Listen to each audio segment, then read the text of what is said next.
श्री स्वामी समर्थ. श्री स्वामी समर्थ. गुरुर्ब्रह्मा गुरुर्विष्णू गुरुर्देवो महेश्वरा गुरु साक्षात परब्रह्म तस्मै श्री गुरुवे नमः. श्री स्वामी समर्थ महाराज की जय. भाविको, सध्या आम्ही आपल्या छत्रपती संभाजीनगरमध्ये जे कालभैरव मंदिर आहे, जे विद्यापीठाजवळ आहे, आपलं जे विद्यापीठ आहे त्याच्या अगदी जवळ आहे, त्या कालभैरव मंदिरामध्ये आपण आलेलो आहेत आणि स्वामींचे अनुभव आपण इथे घेणार आहोत. आपल्या जे आमच्या टीमच्या माध्यमातून आम्ही हे व्हिडिओ तुमच्यासोबत घेऊन येत असतो. कॅमेरा जो करतोय तो सचिन शिंदे आहे. त्यानंतर आमचे मार्गदर्शक आणि नेहमी आम्हाला मदतीला धावून येतात ते असे सचिन पोलावार. यांच्या सर्वांच्या सहकार्याने हे व्हिडिओ आपण बनवत असतो आणि तुमच्यापर्यंत घेऊन येत असतो. तर स्वामींचे अनुभव या चॅनलचा उद्देश असा आहे की स्वामी भक्तांना आलेले अनुभव आम्ही तुमच्यापर्यंत या चॅनलच्या माध्यमातून घेऊन येत असतो. तर आज आपल्या सोबत आहेत बालाजी मोरे. श्री स्वामी समर्थ. श्री स्वामी सर. आपलं स्वागत आहे सर स्वामींचे अनुभव या चॅनलमध्ये. धन्यवाद सर. बरं सर, स्वामी भक्ती करत असताना तुम्हाला काय अनुभव आले? आज म्हणतात भिवू नकोस, मी तुझ्या पाठीशी आहे. महाराजांचे हे वाक्य ब्रीज वाक्य आहेच. फक्त आपण त्यांच्यावर श्रद्धा ठेवली, सच्च्या मनाने श्रद्धा ठेवली तर महाराज नक्कीच आपल्या पाठीशी राहतात. ओके. पण तुमचं तुम्ही मागे आपण भेट झाली होती तेव्हा तुम्ही एक अनुभव सांगितला होता तुमच्या मुलाच्या प्रकृती संदर्भात. बरोबर. तर कसं आहे ना सर, ऍक्च्युअल मुलगा लहानपणी चांगला होता, जवळजवळ वर्ष प्रकृती एकदम सुदृढ होती. असं कोणी विचारही करणार नाही की त्याला काही प्रॉब्लेम होता. परंतु एक वर्ष भराच्या नंतर त्याला काय झालं काय नाही की ते असं धावत होता तर त्याला दम लागायचं, त्याचे बोट निळे पडायचे. मग आम्हाला टेन्शन आलं, हे असं का झालं. मग जेव्हा आम्ही डॉक्टरला चेकअपला नेलं, साधारण डॉक्टरकडे नेलं, ते म्हणले तुम्ही चांगल्या डॉक्टरला दाखवा. मग आम्ही पुणे येथे दीनानाथ मंगेशकर हॉस्पिटलला नेलं तर त्यांनी सांगितलं की तुमच्या मुलाचा वालचा प्रॉब्लेम आहे. जे आपले दोन म्हणजे रक्ताचे वाहिन्या असतात ते दोन्ही एकत्र झाले तर चांगलं रक्त आणि वाईट रक्त हे मिक्सअप होत होतं, त्याच्यामुळे त्याला दम लागायचं. तर त्याची सर्जरी करावं लागेल. मग आता सर्जरी करावं लागेल तर मग आम्ही सरांना सगळं चेकअप केल्यानंतर त्यांनी सांगितलं की बाबा या तारखेला अपॉइंटमेंट घेऊन आपण ऑपरेशन करूया. बरोबर.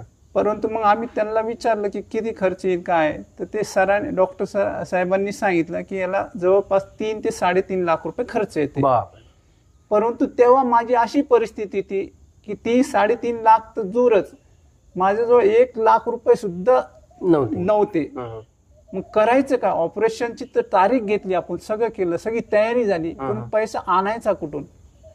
मग मी महाराजांच्या सेवेत असल्या कारणाने मला काही सेवेकऱ्यांनी, काही आमच्या सासरवाडीच्या नातेवाईकांनी, सासरवाडीकडून किंवा आमच्या भावांनी मदत केली, काही पैसे जमवले.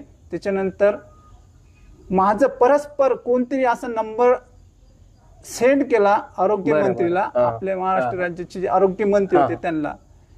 त्यांनी मला असं सांगितलं रात्री 10-11 वाजता आरोग्य मंत्री म्हणते की तुम्ही तुमच्या मुलाला मुंबईला घेऊन या, आम्ही त्या मुलाचं सगळं ऑपरेशन करून खर्च म्हणजे जे काय असेल पूर्ण ट्रीटमेंट करून तुम्हाला उपचार करून देऊ. आरोग्य मंत्र्यालाच तुम्हाला कॉल आला?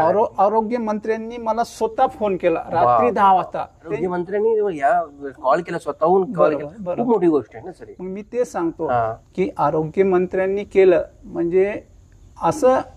बरं, मग कॉल आल्यानंतर मग तुम्ही गेले का लगेच मुंबईला? हा, मी त्यांना तेच सांगितलं. मी म्हणलं सर, म्हणलो ऍक्च्युअल माझं 5 तारखेला अपॉइंटमेंट घेतलेली सरांची, पूर्ण तयारी झालेली दीनानाथ मंगेशकर हॉस्पिटलला डॉक्टर रणजित जगताप सरांच्या अपॉइंटमेंट घेऊन त्यांची सगळी तयारी झालेली आहे. तुम्ही जे मला सांगितलं त्याच्याबद्दल मी खूप खूप म्हणजे तुमचे आभारी आहे.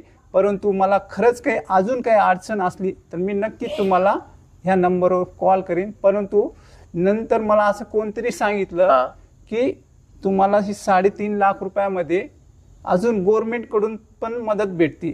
तर मला तसं सुचल्यानंतर मग मी आरोग्यमंत्र्यांचा पण फोन आलता. तर मी असं 1-2 जणांनी सांगितलं की बाबा मंत्रालयात गेल्यानंतर तुम्हाला काहीतरी 1.5 लाखाची मदत भेटू अच्छा. शकते. हा. तर मी स्वतः मुंबईला गेलो. मुंबईला गेल्यानंतर बरं.